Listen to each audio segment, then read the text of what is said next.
Sebanyak 351 jamaah haji lanjut usia asal Sumatera Selatan dipastikan akan berangkat ke Tanah Suci pada 2025. Pemerintah akan memberikan pelayanan maksimal bagi jemaah lanjut usia.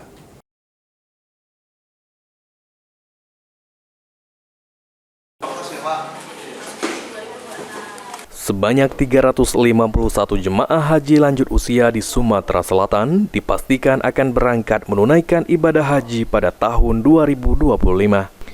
Kepala Kantor Wilayah Kementerian Agama Provinsi Sumatera Selatan, Syafitri Irwan mengatakan, persiapan panitia dari masing-masing bidang telah mencapai hampir 100%.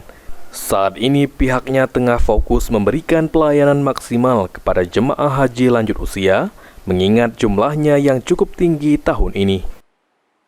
Masih fokus ke layanan jamaah lansia ya, karena angka lansia jamaah haji Sumatera Selatan ini masih cukup tinggi. Jadi kita masih fokus pada semua aspek layanan lansia dan tidak juga meninggalkan layanan-layanan yang lain. Untuk jumlah lansia ya Pak, di Sumsel berapa? Kalau jumlah konkretnya mungkin masih di atas 45% ya. Itu pastinya itu 3.501 orang. 3.000-an lansia. 351 jamaah lansia. Kalau untuk jumlah haji Kita embarkasi Palembang ini